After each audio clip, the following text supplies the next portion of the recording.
We have the honor of hosting a true legend in the world of comics, New York Times best-selling author of Bone, hailed by Time magazine as one of the 10 greatest graphic novels of all time, published in over 30 countries and a pioneer in comics publishing. Bone continues to captivate readers worldwide. Welcome to Unbanned Coolies, Jeff Smith. Hey, how you doing, Christopher? Nice to see you. I'm doing good. Jeff, could you share with us some of your earliest inspirations from the world of comics and animation and how they influenced your artistic journey? I think probably the first cartoon that really meant something to me was Peanuts. With Charlie Brown and Snoopy in the Sunday comics.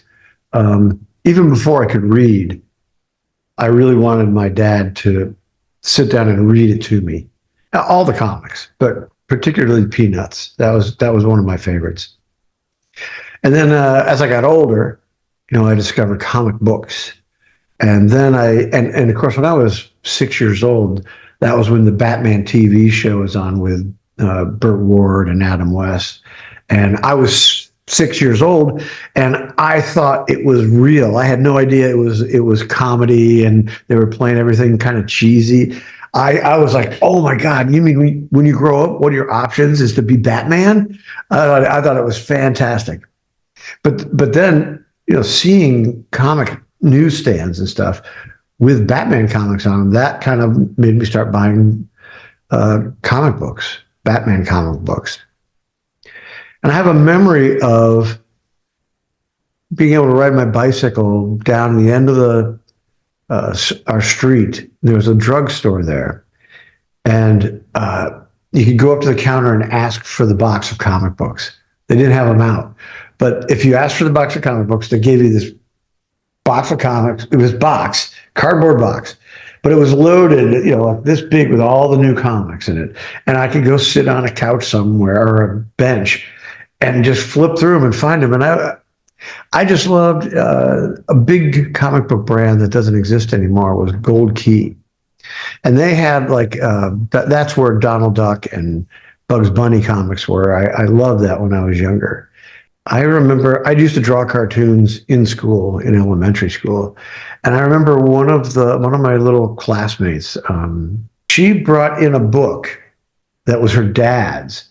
And it was a collection of Pogo comics by Walt Kelly called Prehistorical Pogo. And she gave it to me. She never said I had to give it back, but I'm telling you, I don't think she could have gotten it back from me. That thing became part of me.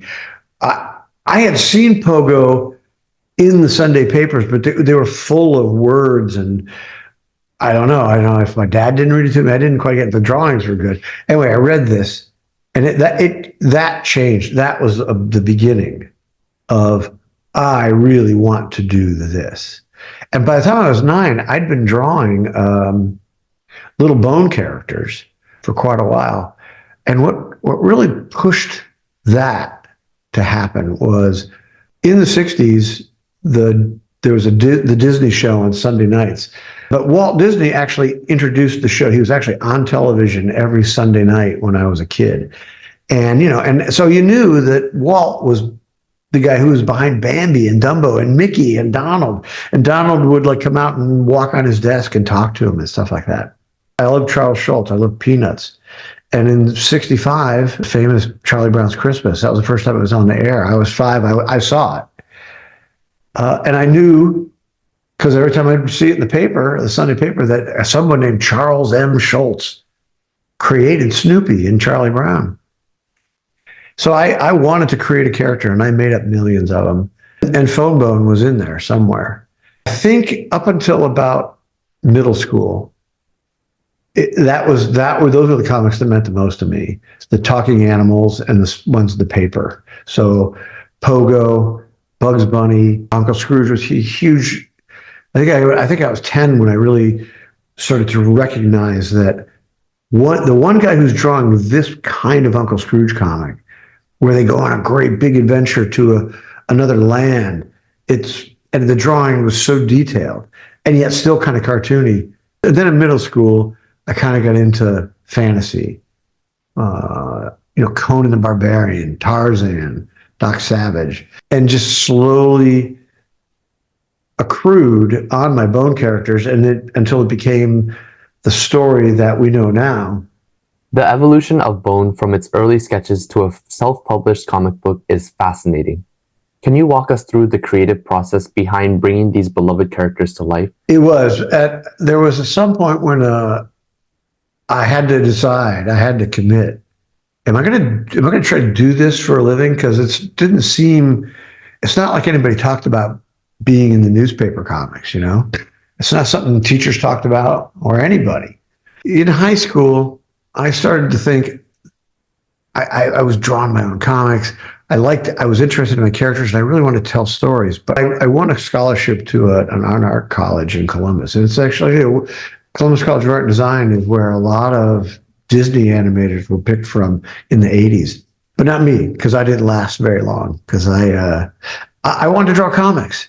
And I was kind of told in no uncertain terms by my professors at this art school that comics are not a real art. They're a bastard art of comics and journalism, which I still don't know what that means to this day.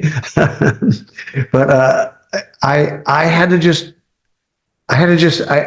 do these comics. And what I realized is that at another school in Columbus across town was OSU, the Ohio State University. And they had a student newspaper, the Lantern, that kind of sometimes ran comic strips.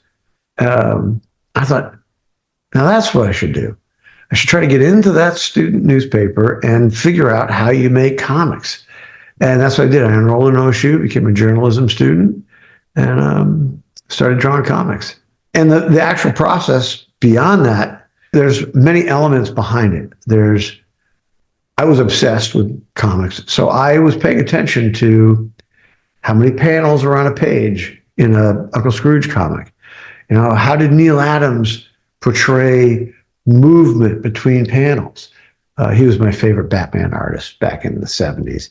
I just became a fan of cartoonists, or the people who were pencilers, the people who were writers, and I started to look at tricks that they used to convey stories and to make emotions happen through the artwork to me.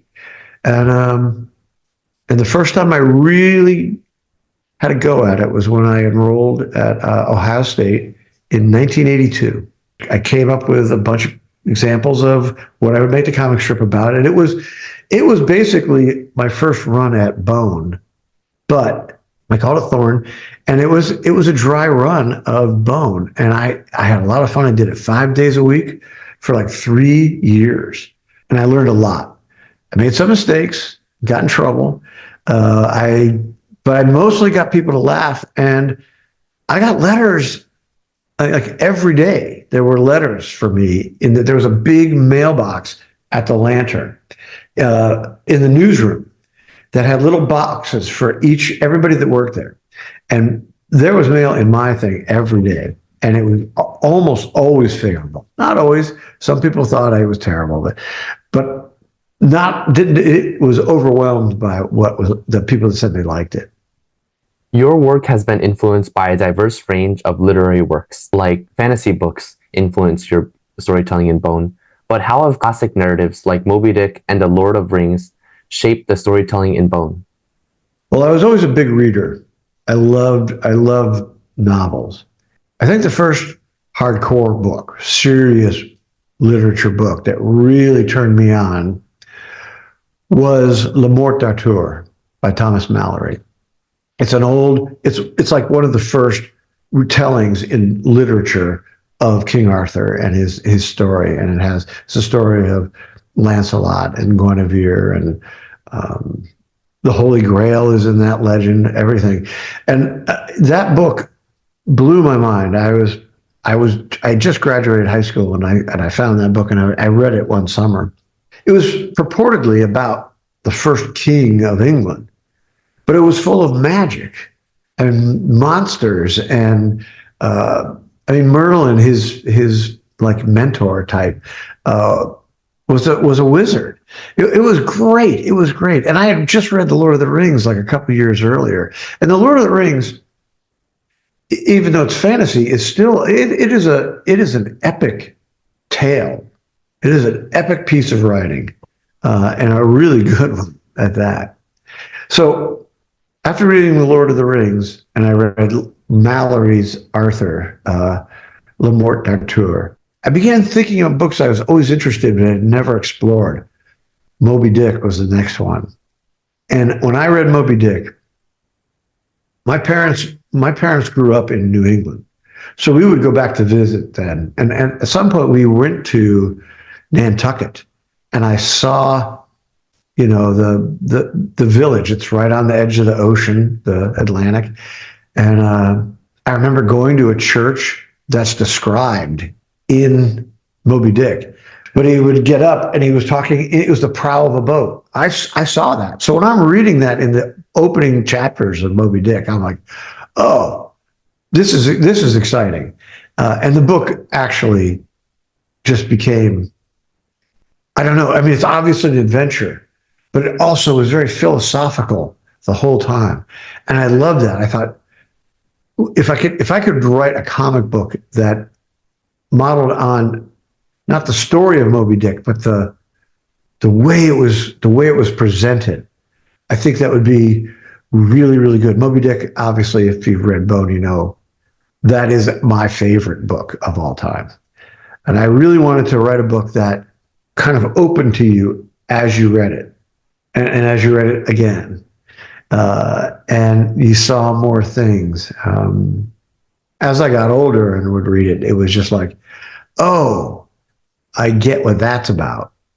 I don't know. That was so.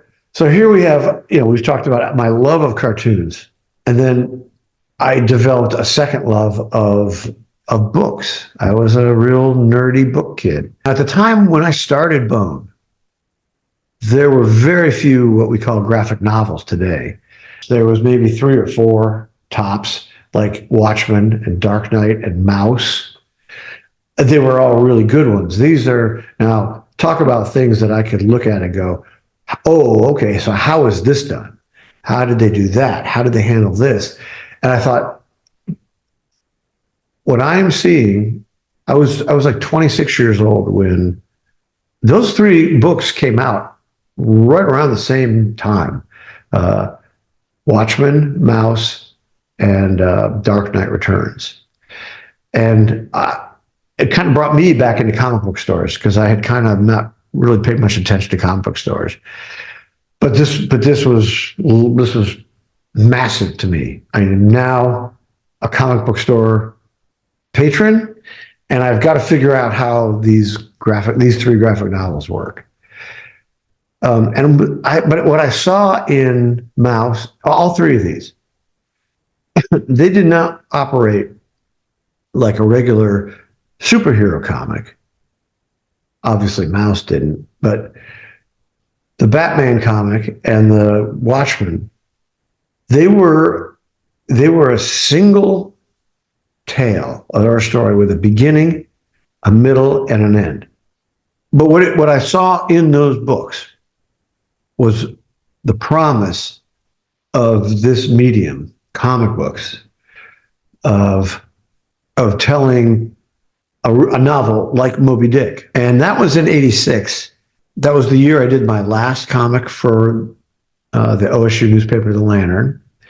And it was 5 years before I actually launched Bone. And in that little 5-year period, I owned an animation studio with some college friends of mine. And we were learning things there just about how to tell stories, or what's the most important thing you need to convey in an image to communicate. I mean, it was a lot of this material came together and culminated in the first issue of Bone. The decision to self-publish Bone in 1991 was a bold move. What motivated you to take that route, and how did it impact the development and reception of the series?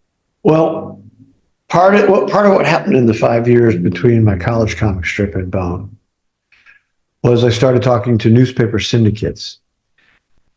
Some people know what they are, some people don't. The syndicates they're like agents for cartoonists and comic strips.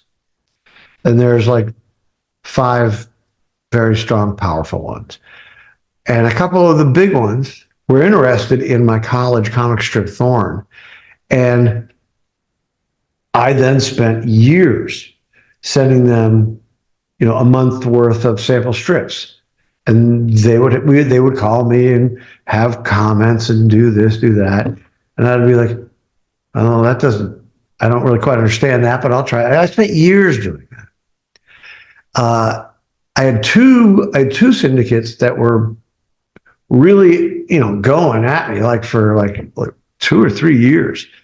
And then I had a bunch of others that lost interest quicker than that. But in the end, I just thought it was cruel to keep me doing all this work, and I didn't feel like we were making any progress. One of the problems was I told them right off the bat, you're not going to get the rights to this. You can publish it, you can sell it, and be my agent. But my hero was Pogo's Walt Kelly, and he owned the copyright on that.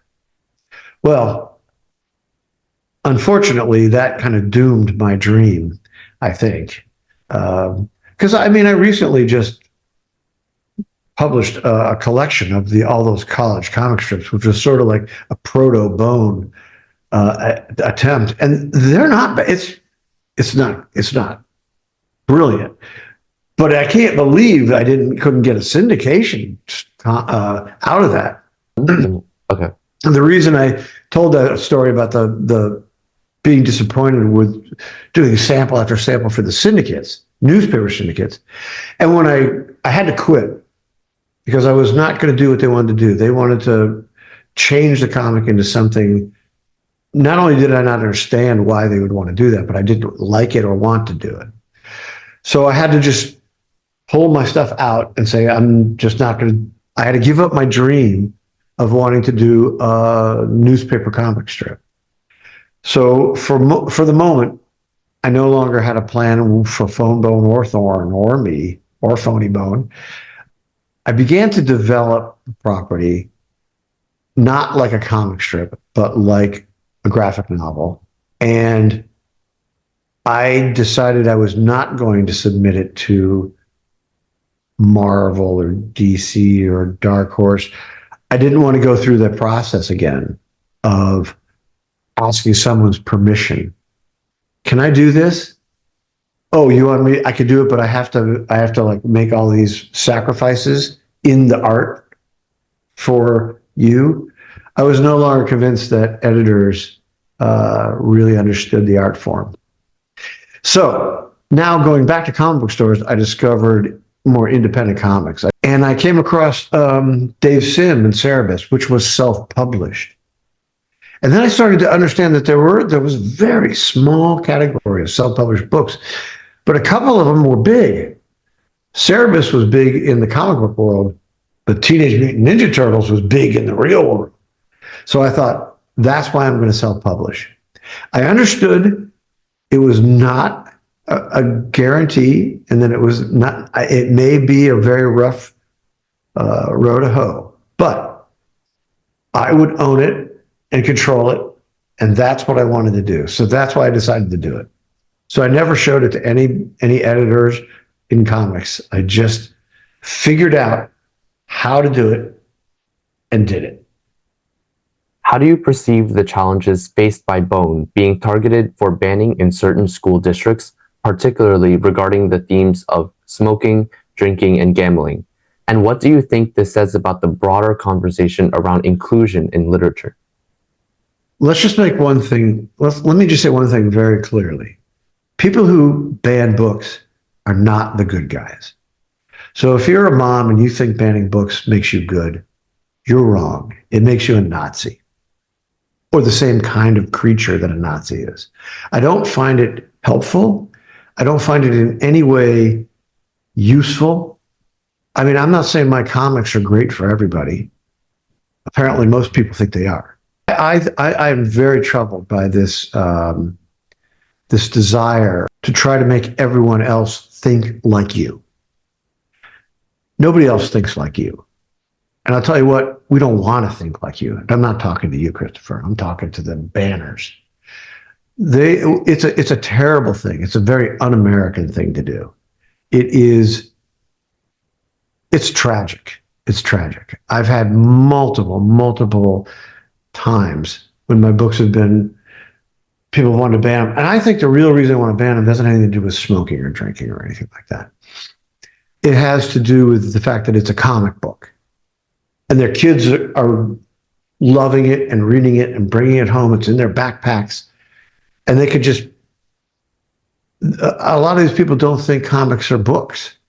They don't think it's reading. It is reading. It's got words in it. You have to know how to read it, but it also has a slightly more imaginative level where you have to take the pictures and make them move in your head. It's actually a very complex way of reading, which children grasp almost instantly. So I'm very sad about the attempts to attack. It's very rarely succeeded in.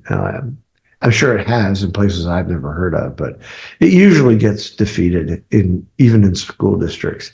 And I think it says much more about the people who are trying to do the banning than it says about inclusion or anything. It's just sorry, sad, lonely people who don't have enough to think about. Because these books they're no different than any other book. And they talk about thinking and having ideas and imagination. It has nothing to do with whatever else.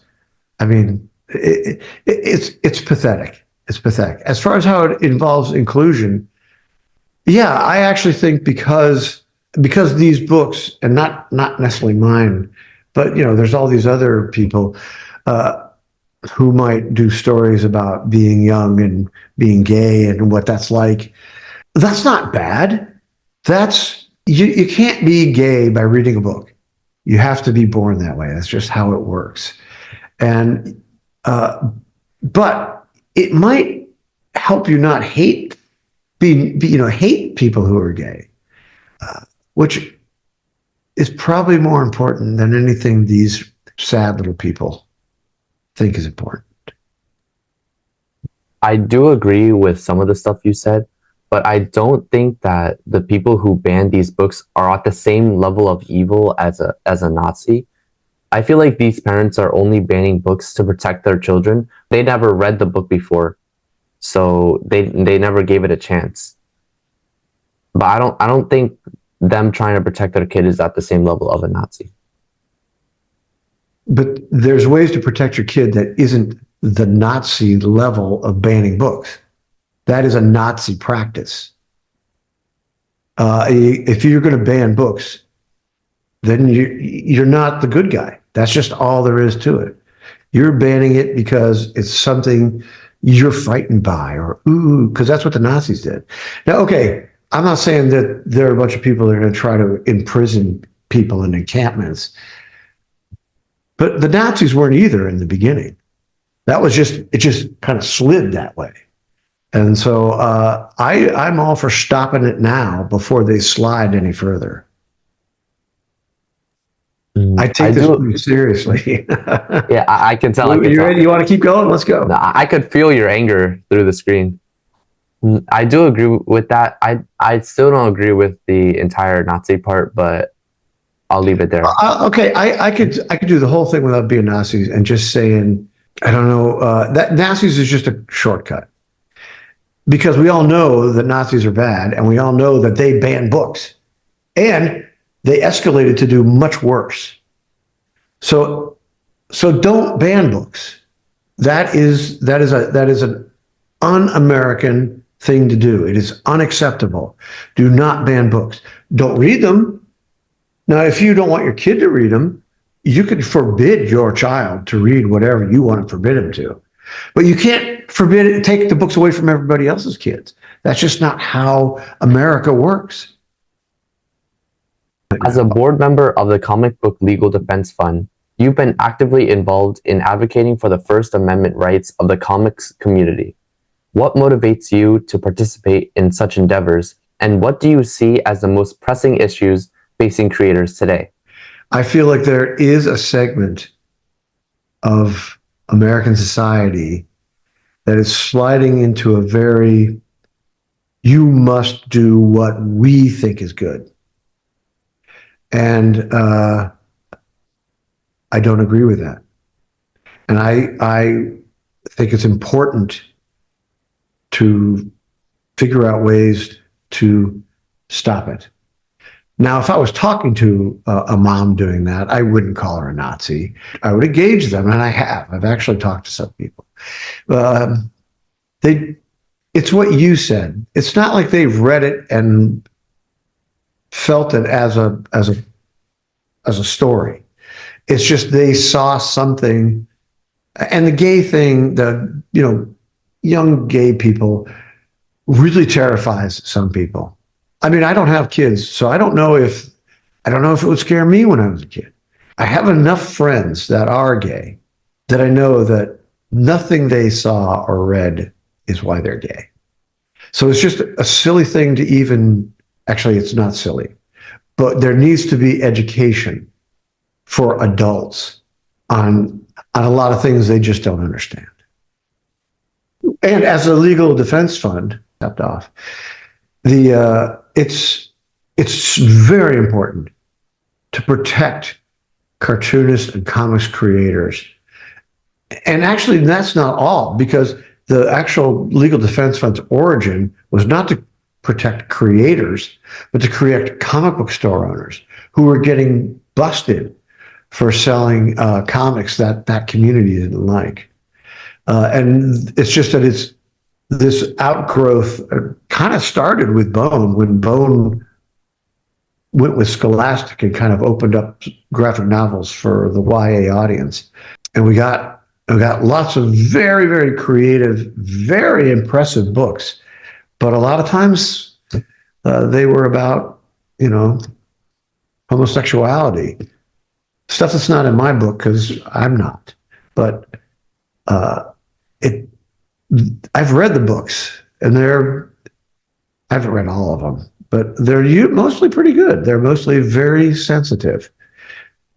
From the early influences that shaped his artistic vision to the timeless appeal of Bone, Smith's legacy continues to inspire generations of readers and creators alike. Through his enchanting world filled with humor, heart, and wonder, Jeff Smith has left a stamp in the world of comics, reminding us all of the magic that lies within the pages of a good story. Very nice talking to you, Christopher.